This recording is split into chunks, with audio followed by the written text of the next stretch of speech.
안녕하세요. 저는 서울에 사는 30 초중반인 여성입니다. 얼마 전에 동네 미용실에 머리하러 갔는데 옆 사람들이 유튜브에서 들은 사연 이야기를 하더라고요. 다들 재밌게 듣는다고 하길래 저도 속으로 그게 뭔가 궁금했어요. 한번 찾아서 들어보니 저랑 엇비슷한 사연도 있더라고요. 그래서 저 또한 용기 내어 이렇게 사연 보내게 됐습니다. 지우고 싶었던 기억들을 이곳에 털어놓으면 비로소 새 삶을 살 수 있을 것 같기도 해서요. 그럼 조금은 긴 제 사연 같이 들어주시겠어요? 어렸을 때부터 엄마께서는 제게 늘 말씀하셨습니다. 살면서 없어 보이는 건 절대 안 된다고요. 소희야, 어디 가서 절대 남들이 우습게 보게끔 행동하면 안 돼. 알겠지? 차림새도 그렇고 말이야. 행동거지랑 겉모습이 없어 보이면 널 만만하게 보기 마련이거든. 그렇다고 너무 있어 보여도 안 돼. 그럼 이상한 똥파리 같은 것들이 항상 꼬인단다. 엄마, 도대체 그게 무슨 말이야? 뭐든 적당히 말이야. 적당히가 딱이야. 궁상 떨지 말고 그렇다고 자랑질 하지도 말고. 알겠니? 어렸을 때는 엄마 말이 이해가 잘 안 갔어요. 없어 보이면 안 되는데 또 너무 있어 보여도 안 된다는 말씀이 제겐 너무 어려웠죠. 하지만 살아보니 엄마 말씀이 뭔지 이해가 갔어요.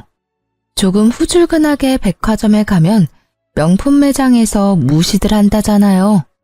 밥 먹으러 식당만 가도 조금 편한 옷차림보다 차려입은 쪽이 더 대접받더라고요. 기분 탓일 수도 있지만 그런 일들 살면서 몇 번 겪다 보니요. 자연스레 겉모습을 신경 쓰게 됐습니다.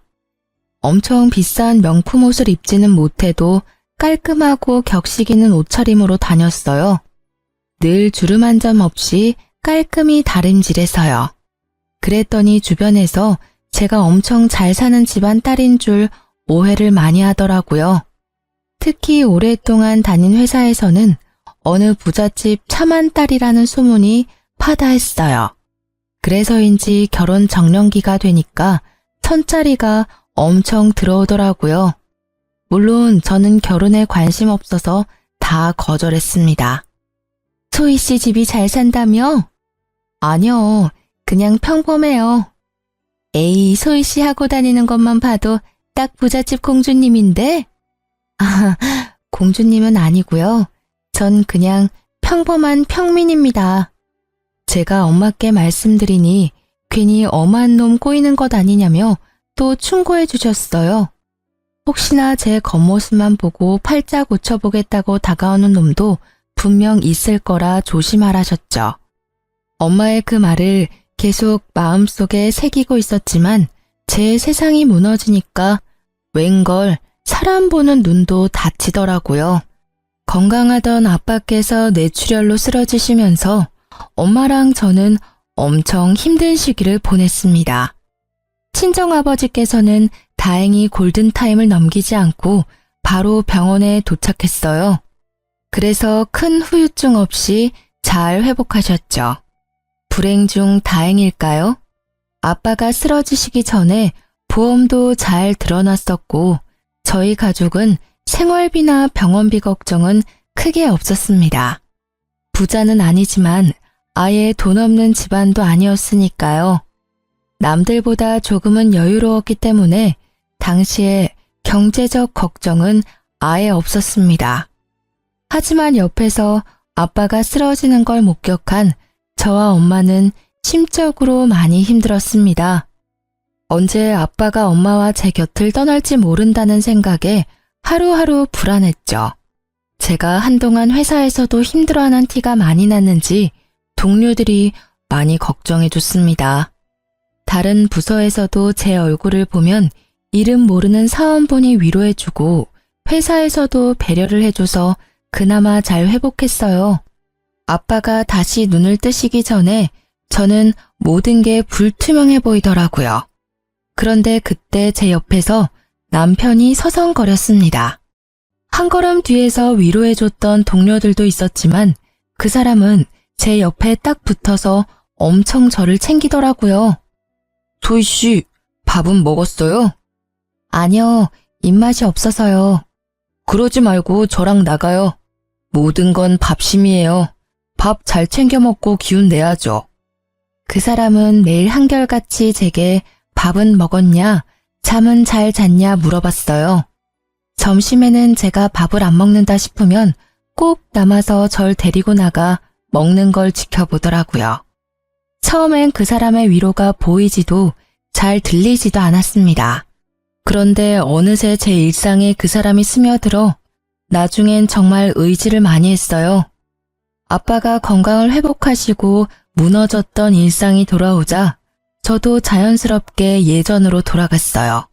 그 계기로 남편과 연애했고요. 특별할 거는 없었습니다. 남들처럼 알콩달콩 만났어요. 1년쯤 사귀고 프로포즈를 받았는데 마음 한구석 어딘가 저는 성급한 느낌을 받았습니다. 하지만 망설이는 건 제게 사치였어요.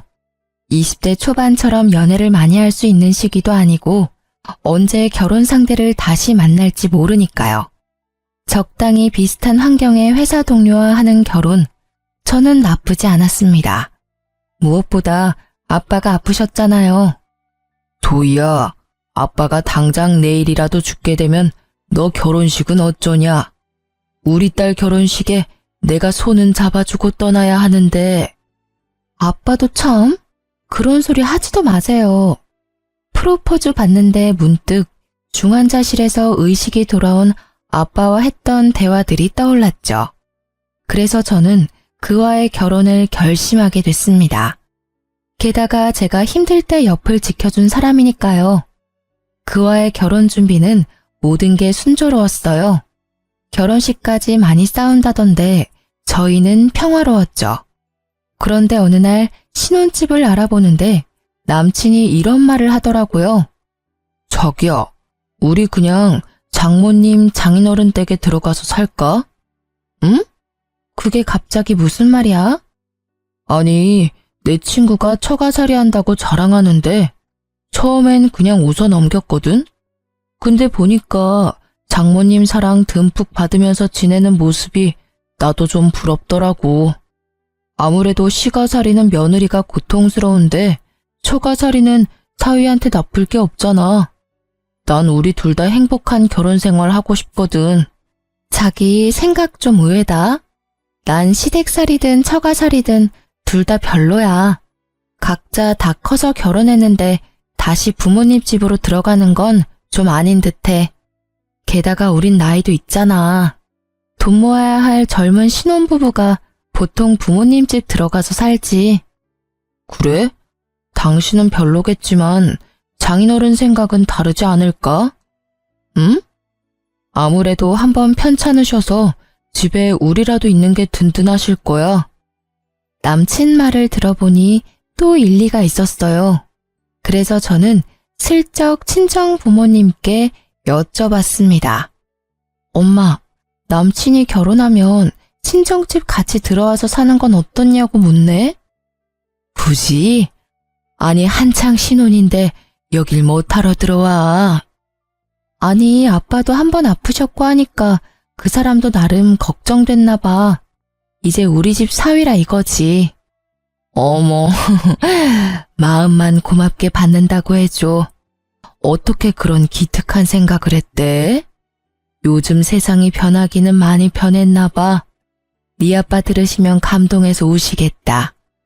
하지만 신혼부부는 신혼답게 둘이 사는 게 맞아. 나중에 아빠한테도 들으니까 아빠께서도 똑같은 의견이셨어요. 아프면 병원 신세 질 테니 굳이 친정집에 들어오지 않으셔도 된다고 하셨죠. 두 분 다 신혼부부는 신혼답게 둘이 사는 게 맞다고 하셨어요. 그러니까 남친은 못내 아쉬워하더라고요. 처음엔 그 사람이 효심이 가득해 그런 줄 알았어요. 왜 그렇게 그는 아쉬워했는지는 결혼식 후에 점점 깨닫게 됐습니다. 드디어 우리가 결혼식을 끝내다니. 자기야, 아니, 여보, 고생했어. 자기도 고생했어. 우리가 드디어 진짜 부부가 됐네. 결혼식도 문제없이 다 끝내서 다행이야. 아, 후련하다. 근데 당신 어제 잠 얼마 못 자서 피곤하지? 비행기 안에서 자야지. 피곤하지. 나보다 잠 못 잔 건 당신이잖아.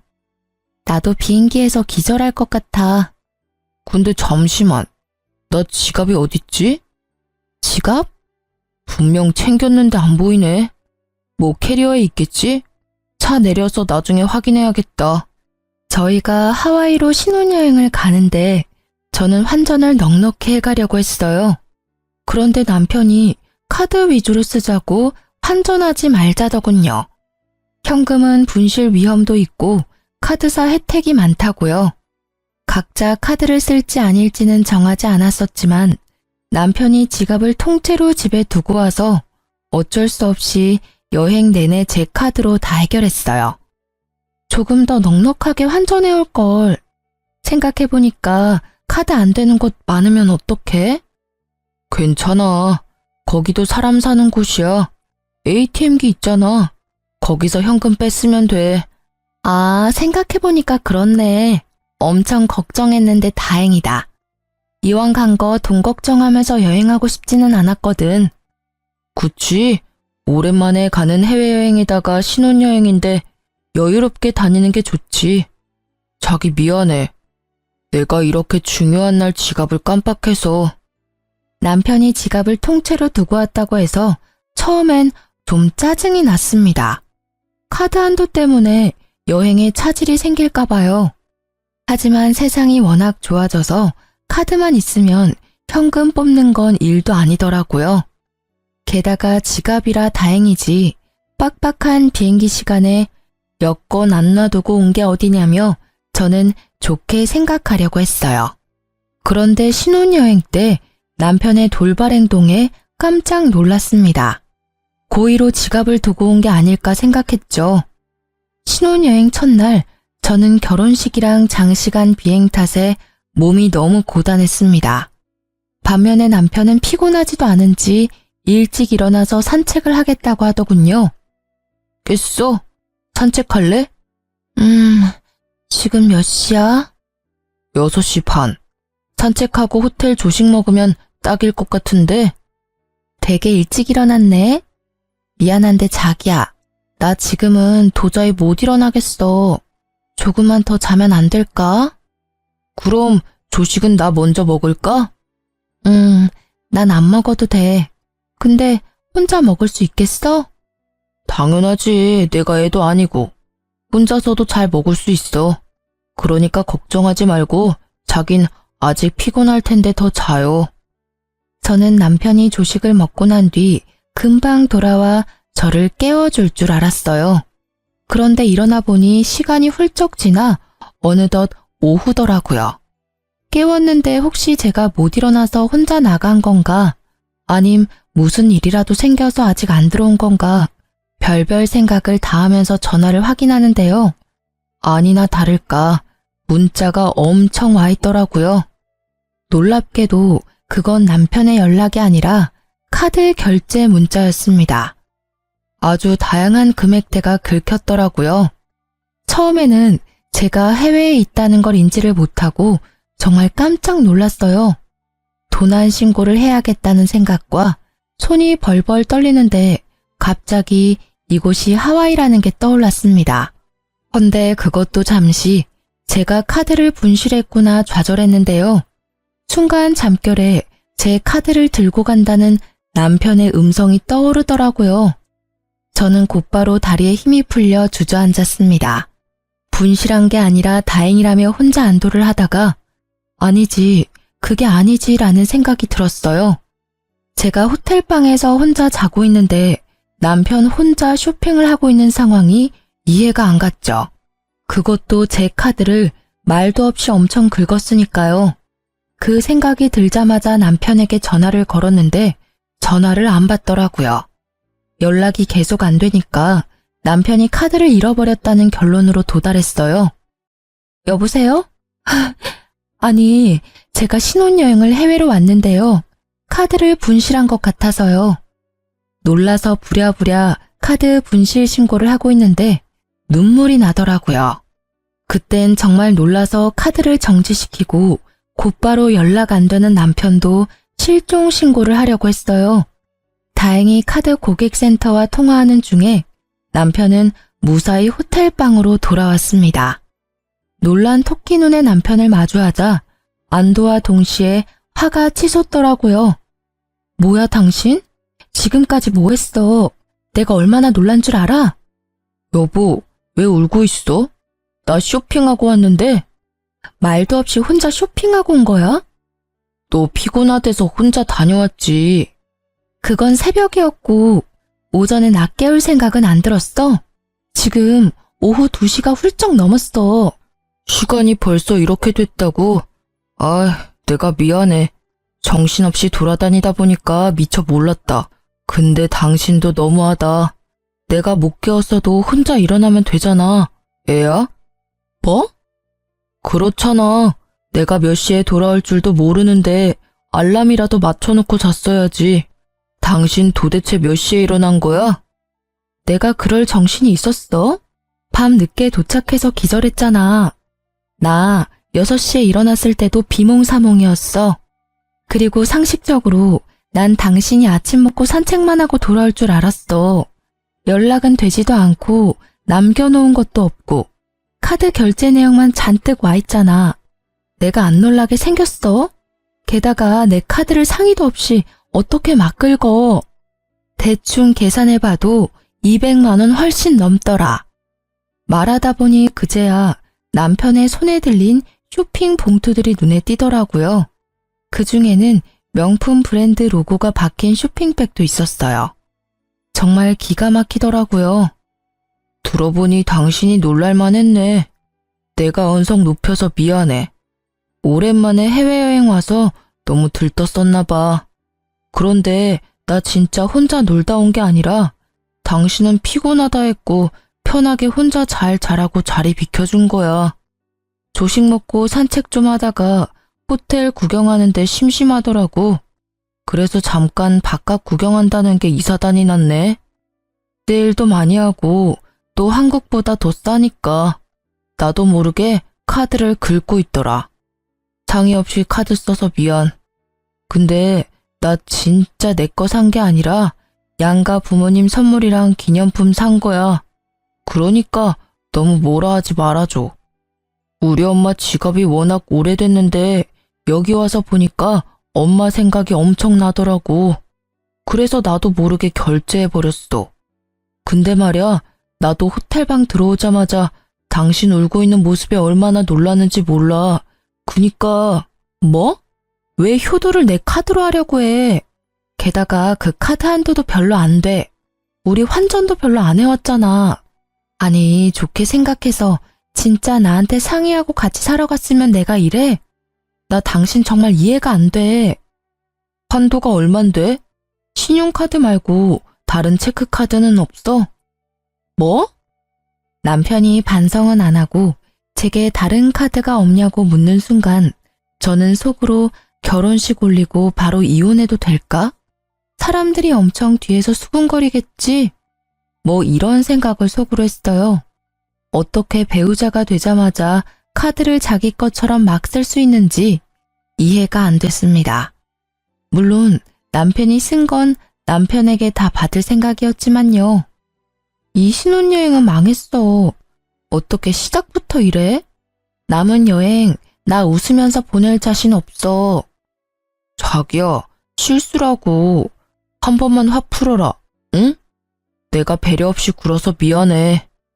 따로 있고 싶어. 이왕 이렇게 된 거 오늘은 각자 시간 보내자.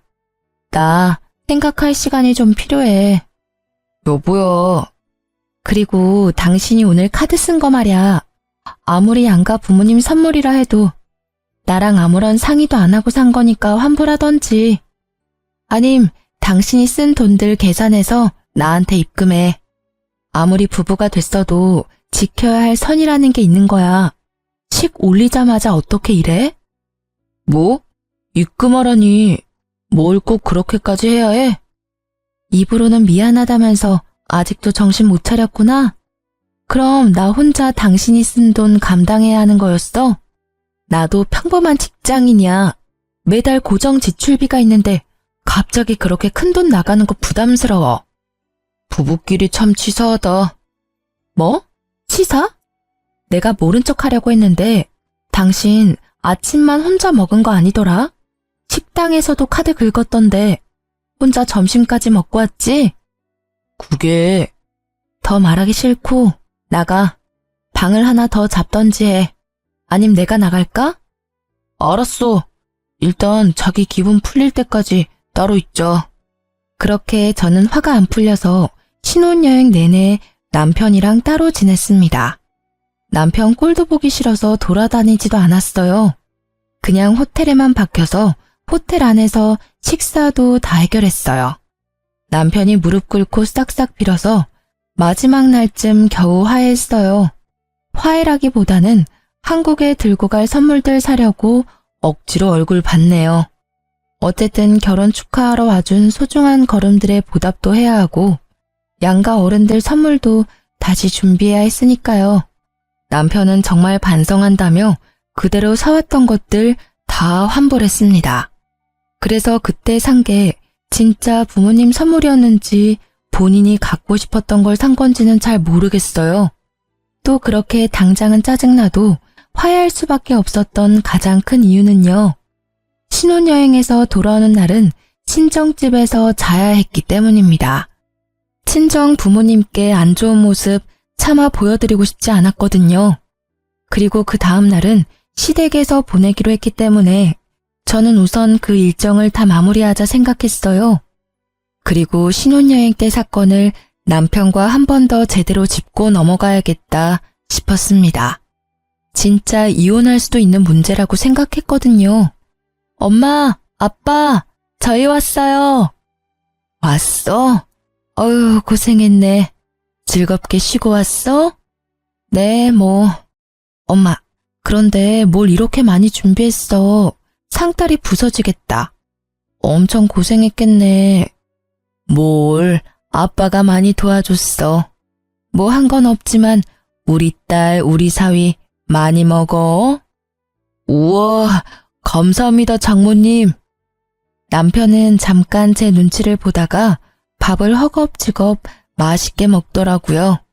그런 남편을 흐뭇하게 바라보는 친정 부모님을 보고 저는 마음이 좀 불편해서 잘 먹지 못했어요. 해외에서 입맛 안 맞아서 고생했어?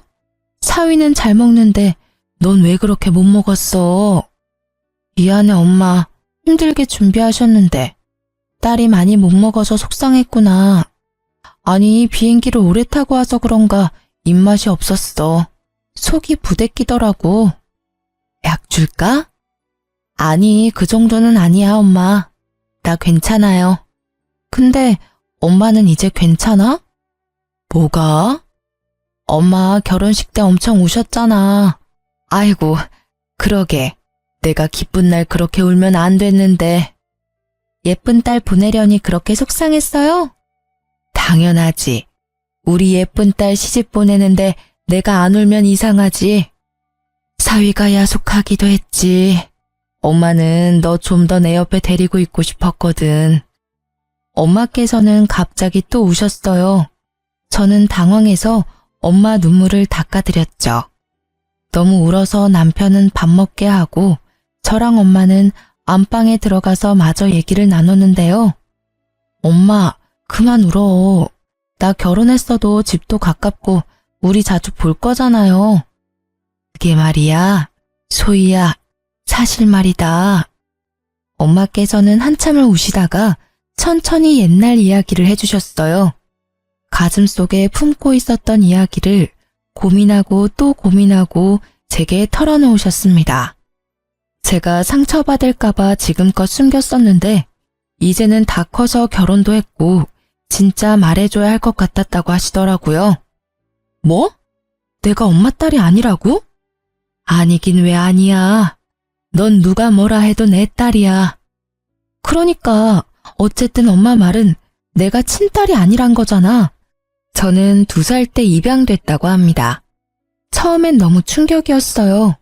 입양해서 지금껏 남부럽지 않게 잘 키워주신 부모님께 감사하기도 하고 절 버린 친부모가 원망스럽기도 했어요. 그리고 지금 결혼했으니 이혼을 하든 말든 남편에게도 이 사실을 말해줘야겠다고 생각했습니다. 그렇게 그날 엄마를 껴안고 밤새 울었습니다. 퉁퉁 부른 눈으로 시댁에 방문하니 시모는 둘이 싸웠냐고 물었습니다. 그게 싸우기는 했는데 아무튼 이 눈은 내가 이렇게 한 거 아니야, 엄마. 싸웠다고? 아니 너희 아직 혼인신고 도장도 안 말랐는데 싸웠니? 뭐 때문에? 엄마, 왜 소리를 질러요? 깜짝 놀랐잖아. 어머님, 어제 친정어머니랑 밤새 이야기해서 눈이 이래요. 죄송해요. 보기에 못났죠? 예쁜 모습 보여드리고 싶었는데. 으이그, 그러길래 여기부터 오지 그랬니? 친정부터 가고. 말은 안 했지만 나 서운했다. 친정 부모님은 둘이지만 난 혼자 잤냐. 혼자 외로운 시모부터 챙기면 어디 덧나? 죄송해요, 어머님. 저희가 거기까지 생각을 못했네요.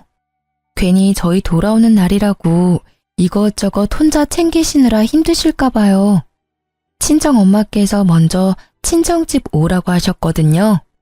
참나, 너네가 결혼한 게 뭐 그렇게 큰일이냐? 다 늙은 내가 다 큰 너네를 챙기긴 뭘 챙기냐? 너네가 날 챙겨야지. 에휴, 됐다. 배고프니 얼른 밥이나 먹자. 아, 네. 뭐하고 서 있냐? 네? 아이고, 배고파 죽겠으니까 얼른 밥 준비해라. 며느리로 방문한 공식적인 첫날이잖냐. 어디 네 요리 솜씨 한번 봐야지. 친정집에서는 상다리가 휘어질 정도로 남편과 저를 엄청 환대해 주셨어요. 다음날 시댁집에서는 환대까지는 아니더라도 환영해 주실 줄 알았거든요.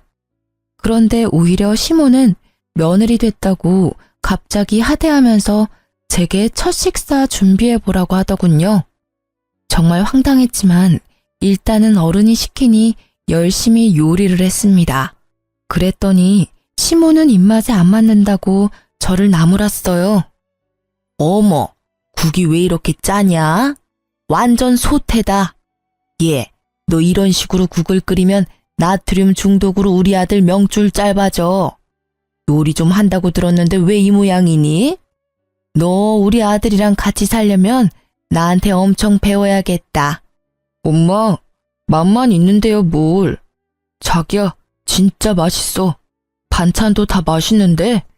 남편은 제가 혼나는 게 안쓰러운지 그래도 제 편을 들더라고요.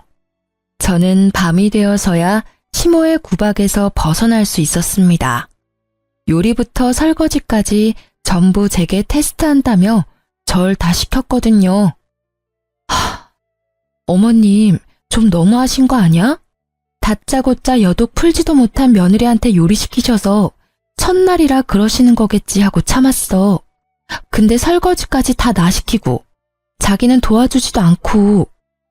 여독은 친정에서 충분히 풀지 않았어. 당신 남편한테 시어머니 흉보는 건 좀 깬다. 그것도 뒤에서 몰래 말이야. 우리 엄마 아시면 얼마나 충격이시겠어? 입장 바꿔서 내가 장인 장모님 흉보면 좋아? 난 뒷땅 까는 사람 딱 질색이야. 그렇게 안 봤는데 당신 좀 실망이야? 뭐라고? 미안한데 이건 뒤에서 흉보는 게 아니라 당신한테 대놓고 흉보는 거야.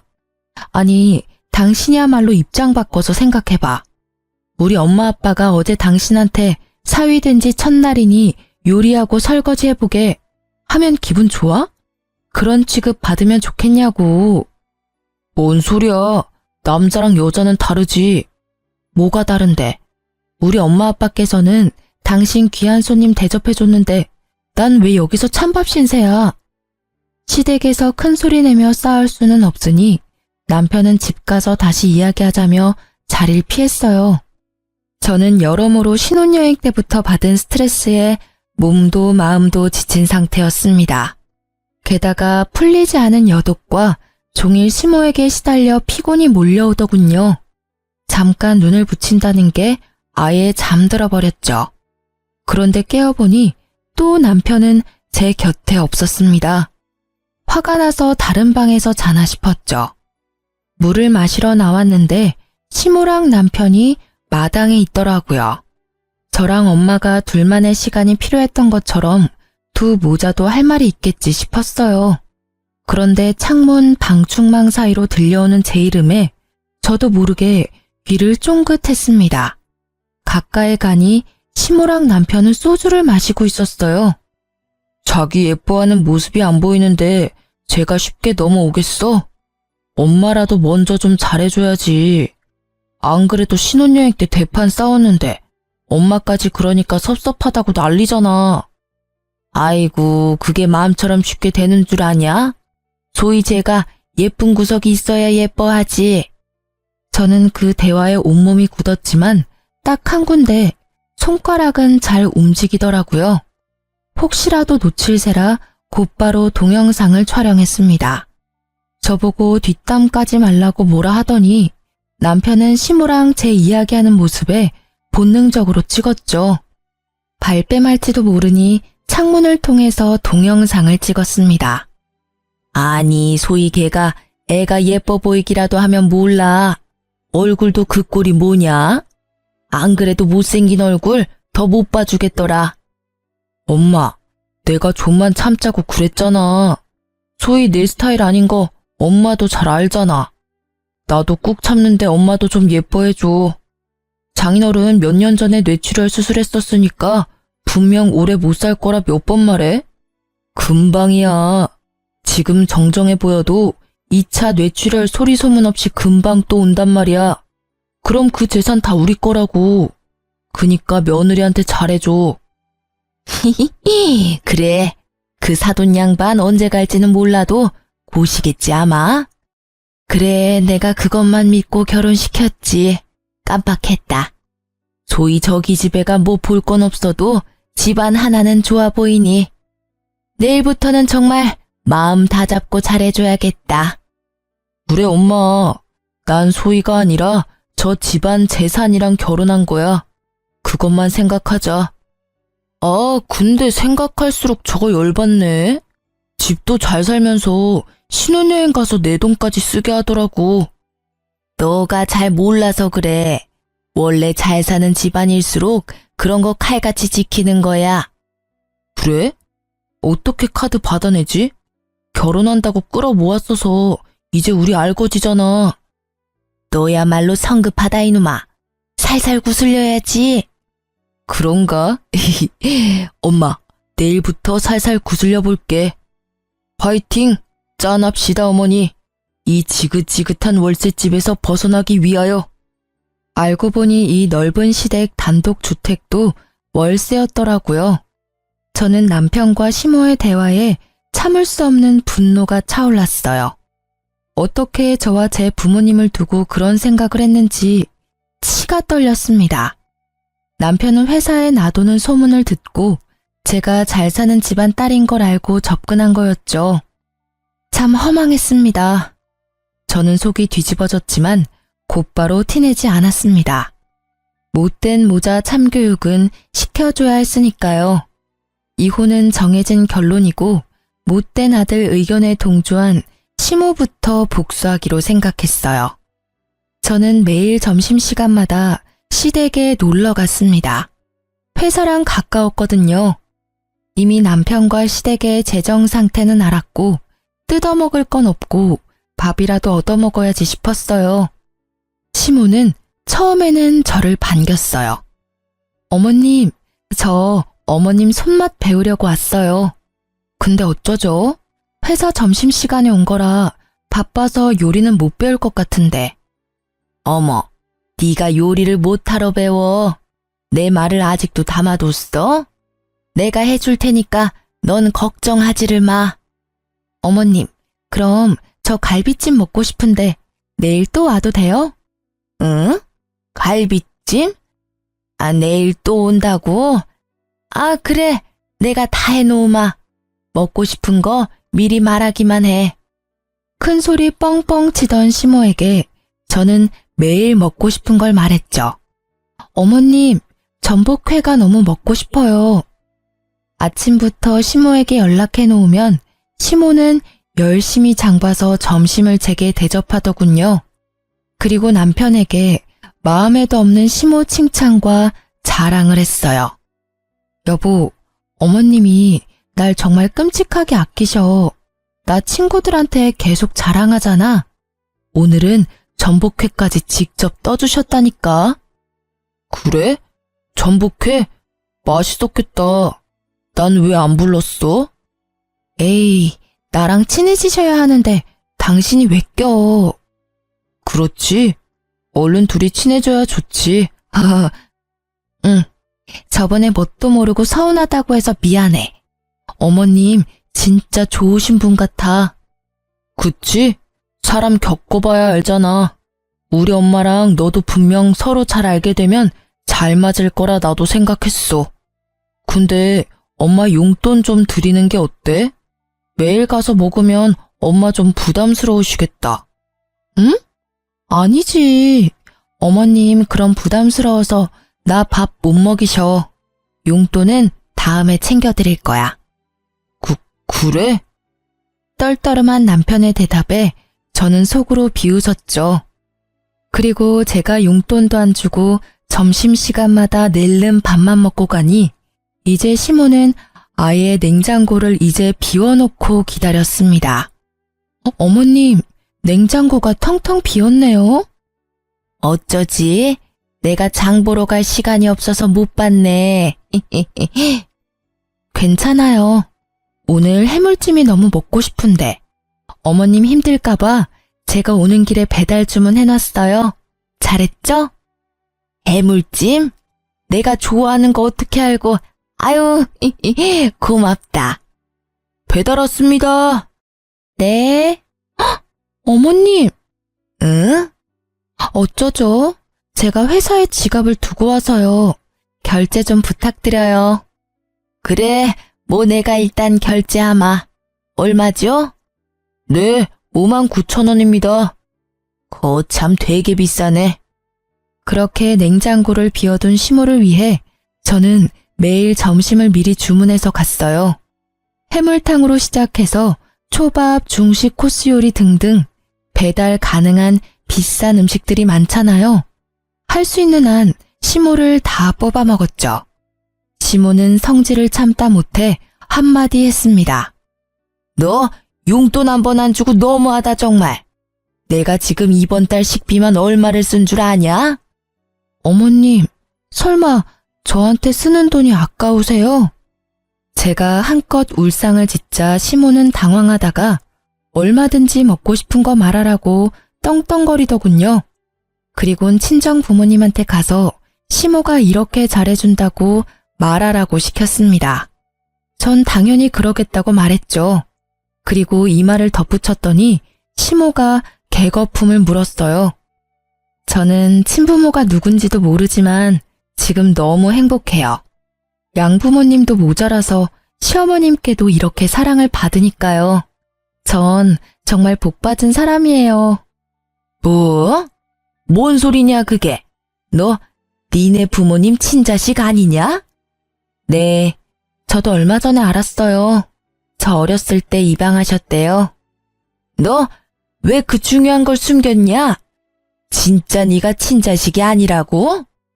본색을 드러내는 시모에게 저 또한 이제 숨기지 않고 발톱을 드러냈어요. 왜요? 그게 뭐 어때서요? 정신 차려라. 아니 양부모가 너한테 뭐라도 남겨주겠냐? 너 정말 무서운 애구나. 이거 사기 결혼이야. 결혼 전에 말했어야지. 이혼이라도 할까요? 당연한 걸 물어. 이 괘씸한 것. 시모는 이혼 소송할 거라며 제게 각오하라더군요. 너 미쳤지? 감히 날 속여? 퇴근하고 남편에게 물어보니 생각이 같다 하더군요. 이미 제가 말하기 전에 시모한테 들었는지 얼굴은 울그락불그락 했습니다. 역시나 제가 속였다고 사기 결혼이라고 시모와 비슷한 반응을 보였죠. 그래서 저는 남편을 데리고 친정 부모님께 같이 가서 이혼 말씀드리자고 말했어요. 마지막 예의는 갖춰달라고요. 제가 밤늦게 남편을 데리고 나타나자 친정 부모님께서는 어리둥절해 하셨죠. 무슨 일이냐 갑자기. 너희 뭔 일 있어? 걱정스러운 얼굴을 한 부모님께 저는 물었어요. 엄마 아빠, 저 할 말 있어요. 죽어서 유산 남기지 말고 지금 정신 운전할 때 저한테 유산 남겨주세요. 저 친딸 아니잖아요. 그래서 걱정돼요.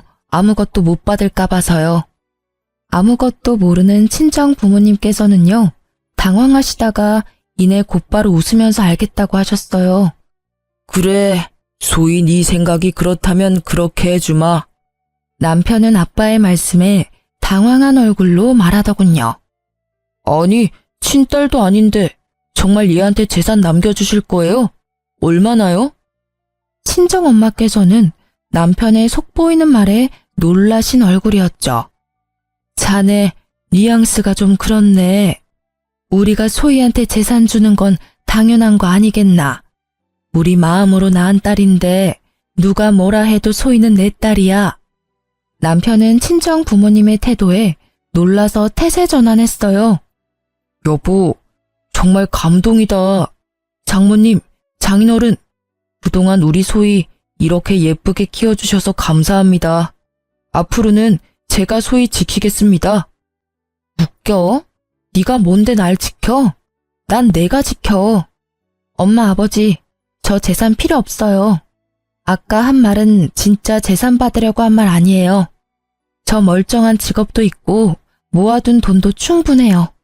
지금까지 키워주신 것도 너무 감사하니까 절대 저한테 유산 남기지 마세요. 그게 뭔 말이야 여보. 받을 건 받아야지. 그래, 너 받을 건 받아야지. 잘못했으면 벌은 달게 받아야지. 저는 친정 부모님께 시모와 남편 동영상을 틀어서 보여드렸어요. 남편놈은 자기 목소리와 자기 엄마 목소리가 흘러나오자 무릎부터 꿇더라고요. 사실 제가 혹시 몰라 2시간 전에 친정아빠한테 충격받지 마시라고 미리 귀뜸해 드렸었습니다. 이렇게 할 건데 놀라지 마시라고요. 아버지께서는 기다렸다는 듯 남편의 뺨을 날렸어요. 감히 내 귀한 딸에게 상처를 입혀? 잘못했습니다. 그런 의도로 한 말 전혀 아니에요. 나 자네한테 단 한 푼도 안 줄 거야. 쉽게 안 죽어. 죽더라도 이혼하는 거 다 보고 죽을 테니 걱정 말게. 엄마께서는 손에 집히는 대로 남편에게 물건을 던지셨어요. 당장 나가. 내 집에서 당장 꺼져. 소송을 해서라도 이 부분 바로 잡을 거야. 네 놈, 네 엄마, 내가 가만 안 둬. 그렇게 남편 놈은 쫓겨나고요. 아빠와 저는 엄마를 달래드렸어요. 시모는 얻어맞고 온 남편을 보고 또 불이 나게 다시 남편의 손을 끌고 친정집으로 달려왔죠. 아이고, 사돈어른 잘못했습니다. 술김에 헛말이 나왔어요. 내가 이놈의 술을 끊어야지. 내 아들은 못난 애미 말에 맞장구 친 죄밖에 없어요. 아들이 정말 소희를 사랑하고 있습니다. 그렇지 아들? 네, 맞아요. 저 정말 소희 사랑합니다. 손이 발이 되도록 빌면서 시모와 남편은 한 번만 봐달라고 했습니다. 한 번 속지 2번 속겠어요.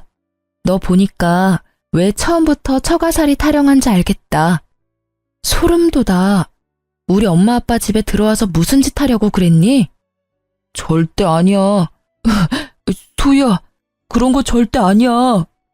변명은 법정 가서 하던가.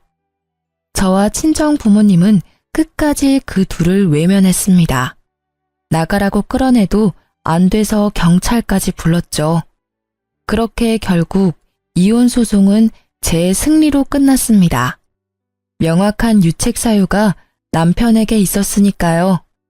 시댁에서 찍은 동영상 증거도 신혼여행 때 진상짓했던 카드 내역서도 제게 유리하게 작용했어요.